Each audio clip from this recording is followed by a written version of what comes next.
નમસ્તે દર્શક મિત્રો, આપણા વડાપ્રધાન નેધરલેન્ડ ગયા છે અને ત્યાં જઈને એમણે ઘણી બધી વાતો કરી છે. એમાં એક ખાસ કરીને ગુજરાતને લગતી એ વાત કરી છે કે કલ્પસર યોજના કે જે ખંભાતના અખાતમાં બનવાની છે એના અંગે એમણે વાત કરી. તો આજે આપણે વાત કરી છે કે ખરેખર યોજના શું છે અને બની શકે એમ છે કે નહીં, અત્યારે શું પરિસ્થિતિ છે એના પર સંપૂર્ણપણે આપણે વાત કરવી છે.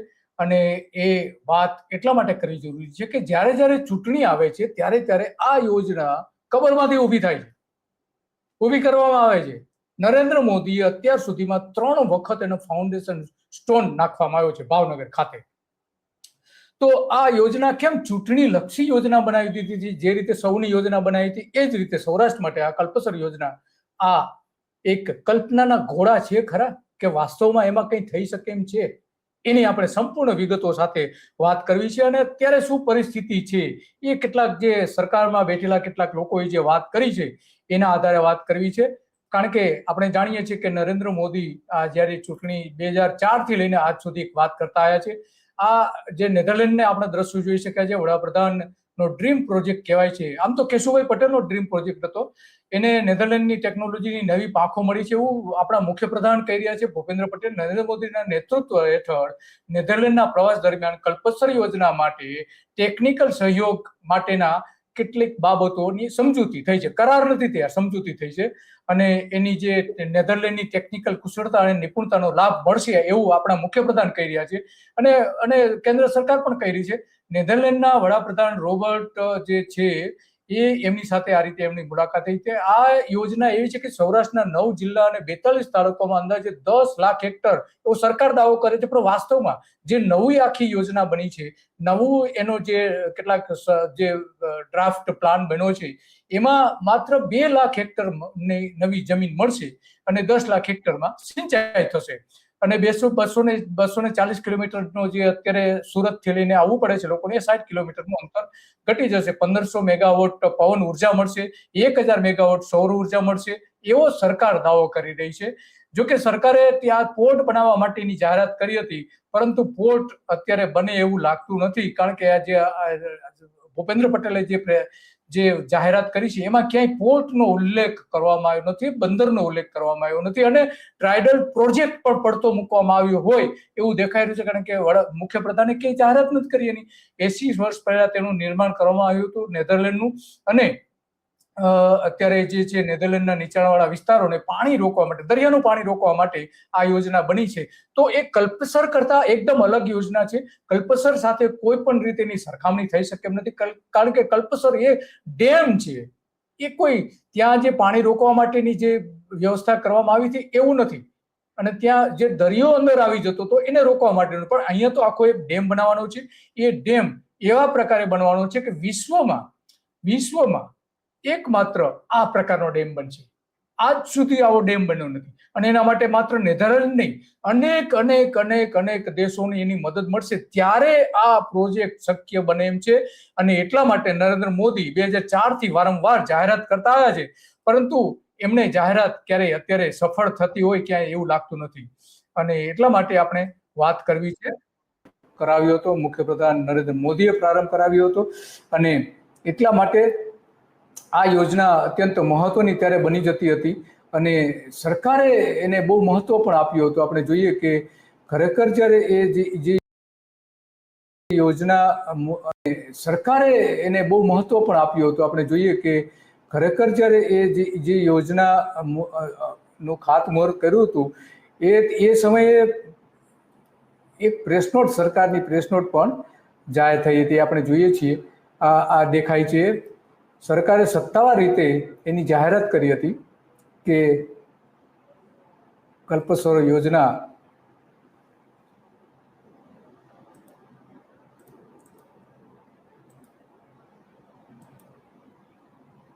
જોઈ શકીએ છીએ આપણે કે એક જે વાત કરે છે એની તારીખ પણ છે. આમાં તારીખ પણ આપણે જોઈએ. 5મી ફેબ્રુઆરી 2004 રોજ આ પ્રેસ નોટ ઇસ્યુ કરી હતી અને પત્રકારોને આપી હતી. એ સમયે હું પણ ત્યારે રિપોર્ટિંગ ગાંધીનગરમાં કરતો હતો, ત્યારે મને પણ આપવામાં આવી હતી. તો આજે સવાલ એ ઊભો થાય છે કે તમે જ્યારે આ બધી જ બાબતો અમારી પાસે લખાવડાવી હતી, લોકો સુધી પહોંચાડી હતી, અને એ પહોંચાડ્યા પછી તમે કશું કર્યું તો છે નહીં. તો પહેલો સવાલ એટલા માટે તમને પૂછવાનું મન થાય છે કે આજે આને 21-22 વર્ષ થઈ ગયા છે, છતાં પણ ત્યાં ઈંટ કેમ નથી મુકાઈ? 22 વર્ષથી તમે કેમ કંઈ કશું કર્યું નથી? અને એટલા માટે તમને સવાલ છે અમારો, અને સવાલ પૂછવાનો અધિકાર એટલા માટે છે કે ત્યારે અમારી પાસેથી આ બધી જ વિગતો તમે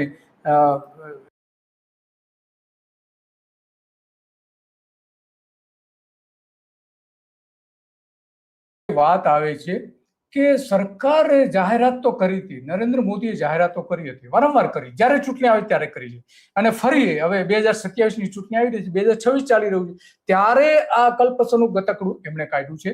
અને એટલા માટે આપણે વાત મહત્વની બની જાય છે કે ચૂંટણી આવે છે ત્યારે જ કેમ આ બધી યોજનાઓ કોથળામાંથી કાઢવામાં આવે છે. આ અંગે નરેન્દ્ર મોદીએ એક ફિલ્મ બનાવી હતી 2004માં. જોઈએ કેવી ફિલ્મ છે અને કેવા ગપ્પાઓ મારેલા છે. કલ્પસર યોજના ગુજરાતની સમૃદ્ધિનું સ્વપ્ન સાકાર કરવાનું આયોજન એટલે કલ્પસર યોજના.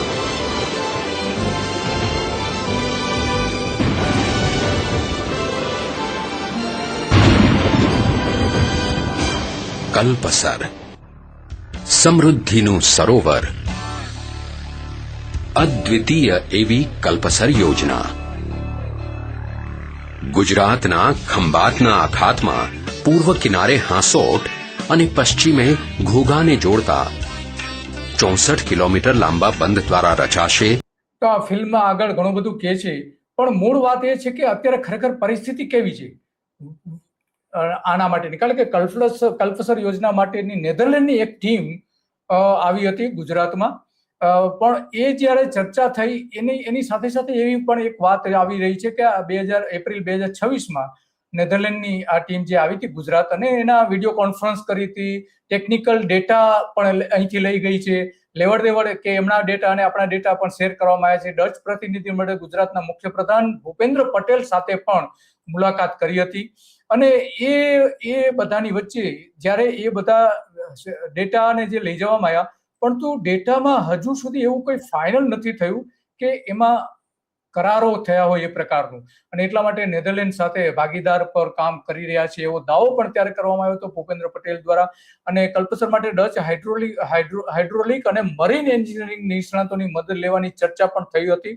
ડચ પ્રતિનિધિઓએ પ્રોજેક્ટ ડિઝાઇન રિવ્યુ પણ કર્યા હતા, અને જે આ પ્રોજેક્ટ જે છે એની મુલાકાત નરેન્દ્ર મોદીએ મે 2026ના રોજ લીધી છે. મે 2026માં લીધી છે. તો આ જે છે વાસ્તવમાં એમાં ખર્ચ કેટલો થવાનો છે?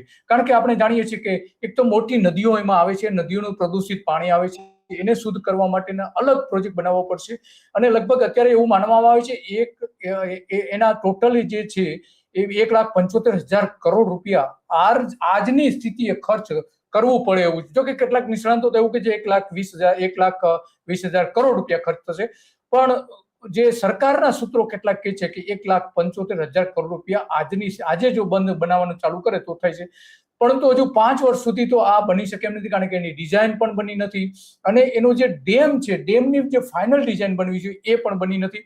તો આ જે નદીઓ ત્યાંથી પસાર થાય છે, સાબરમતી, મહી, નર્મદા, દાદર નદી, એની કેનાલો અલગ અલગ બનાવવી પડશે. લીમડી, ભોગાવો છે, સુખભાદર છે, ઉતાવળી છે, કેરી છે, ગેલો નદી છે, કાળુબાર નદી છે, આ નદીઓનું જે પ્રદૂષિત પાણી આવે છે અને એમાં જે કચરો આવે છે એને શુદ્ધ કરો. 0% શુદ્ધતા, અશુદ્ધતા હોવી જોઈએ, તો જ એ થઈ શકે છે. અને એટલા માટે 20 જેટલી આંતરરાષ્ટ્રીય સંસ્થાઓએ આનો સર્વે કર્યો છે. લગભગ 51 અભ્યાસ એના પૂરા થઈ ગયા છે, અને જૂન 2028 સુધીમાં બાકીના જે 3 બાકી છે એ પૂરા થઈ જશે એવો અંદાજ છે. તો તાજેતરના અંદાજ મુજબ કલ્પસર યોજનાનો કુલ ખર્ચ જે છે એ અત્યારે એ બતાવવામાં આવે છે, અને લગભગ માનો કે 5 વર્ષ પછી શરૂ થાય તો 2.5 લાખ કરોડ રૂપિયા ત્યારે થઈ શકે છે, અને પૂરી થાય ત્યાં સુધીમાં 3 લાખ કરોડ રૂપિયા કદાચ સરકારે ઇન્વેસ્ટ કરવા પડે એવી પરિસ્થિતિ છે. અને એટલા માટે આપણે આજે વાત કરવી છે કે સરકાર જે વાતો કરે છે વાસ્તવમાં એ અમલ બનશે કે કેમ, એ સૌથી મોટો સવાલ આવીને ઉભો રહે છે. અને એટલા માટે આજે આપણે એની બધી જ વિગતોની ચર્ચા કરવી છે, અને એ જો ચર્ચા થશે તો જ આમાં વાસ્તવિકતા શું છે એ વિગતો બહાર આવી શકે એમ છે. અને એટલા માટે આ જે બાબતો છે એમાં ખાસ કરીને ડેટા ડેમ પર લગભગ 16 લેનનો હાઈવે બનશે. ભાગીદારી અને બિઝનેસ મોડેલ કદાચ બનાવી શકે છે. 920 ઘન મીટર પાણી અત્યારે માથાદીઠ ઉપયોગ છે એ વધીને એ વાસ્તવમાં અત્યારે જે છે એ 1700 ઘન મીટર હોવો જોઈએ ગુજરાતમાં માથાદીઠ ઘન વપરાશ વાર્ષિક.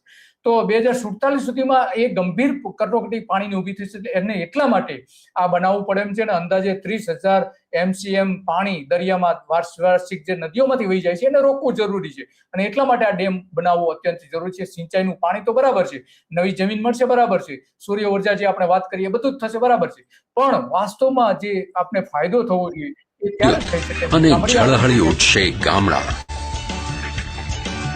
જળ માર્ગે પરિવહન, 10,000 ટન માછલીઓનું ઉત્પાદન, ગુર્જર બાંધવોને નવી રોજગારી, રસ્તાઓનું આયોજન. અમરેલીથી સુરતનું અંતર કપાશે 9 ને બદલે માત્ર 4.5 કલાકમાં. તો આ જે વાત મૂળ આવે છે એટલા માટે કે આ 61 કિલોમીટરનો બંધ બનાવવાનો છે અને એમાં મોટા પડકારો પણ છે, કારણ કે બંને છેડેથી બાંધકામ ચાલુ થશે અને વચ્ચે જ્યારે આવશે બાંધકામ કરતા કરતા એનો જે સાંકડો થઈ જતો હશે, સમુદ્ર જેમ જેમ પુરાતો જશે તેમ તેમ એની જે વેલોસિટી છે જબરજસ્ત છે, એનો ફોર્સ એટલો બધો હશે કે સળિયા નાખેલા હશે તો પણ એ ફોર્સથી એ ધોવાઈ શકે છે. અને એટલા માટે આંતરરાષ્ટ્રીય નિષ્ણાતોની એની જરૂર છે. વેલોસિટી જે છે 60 ફૂટ થઈ જાય છે ત્યારે ભારે પ્રવાહ અને સળિયાના પણ વળી શકે છે. ફોર્સ એટલો બધો હશે, આખી નવી ડિઝાઇન એના માટે બનાવવી પડશે.